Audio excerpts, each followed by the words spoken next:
two things that I think that great leaders need to have: empathy and perspective. And I think these things are very often forgotten. Leaders are so often so concerned about their status or their position in an organization, they actually forget their real job. And the real job of a leader is not about being in charge, it's about taking care of those in our charge. And I don't think people realize this, and I don't think people train for this. When we're junior, our only responsibility is to be good at our jobs. That's all we really have to do. And some people actually go get advanced educations so that they can be really good at their jobs, accountants or whatever, right? And you show up and you work hard, and the company will give us tons and tons of training how to do our jobs. They'll show us how to use the software. They'll send us away for a few days to get trained in whatever it is that we're doing for the company. And then they expect us to go be good at our jobs. And that's what we do. We work very hard. And if you're good at your job, they'll promote you.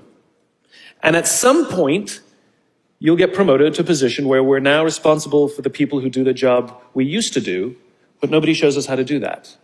And that's why we get managers and not leaders. Because the reason our managers are micromanaging us is because they actually do know how to do the job better than us. That's what got them promoted. Really what we have to do is go through a transition. Some people make it quickly, some people make it slowly, and unfortunately some people will never make that transition at all. Which is we have to go through this transition of being responsible for the job and then turning into somebody who's now responsible for the people who are responsible for the job. And as I said before, one of the great things that is lacking in most of our companies is that they are not teaching us how to lead. And leadership is a skill like any other. It is a practicable, learnable skill. And it is something that you work on. It's like a muscle. If you practice it all the days, you will get good at it and you will become a strong leader. If you stop practicing, you will become a weak leader.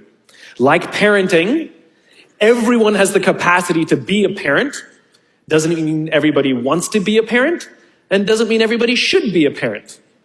Leadership is the same. We all have the capacity to be a leader. Doesn't mean everybody should be a leader, and it doesn't mean everybody wants to be a leader. And the reason is because it comes at great personal sacrifice. Remember, you're not in charge, you're responsible for those in your charge.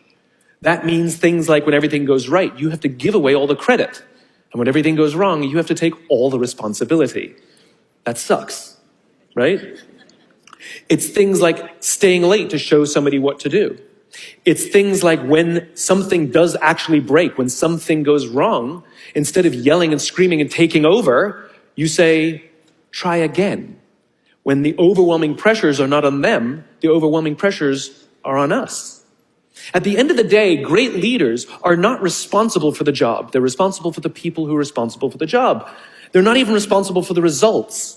I love talking to CEOs and say, what's your priority? And they put their hands on their hips all proudly and say, my priority is my customer. I'm like, really? You haven't talked to a customer in 15 years.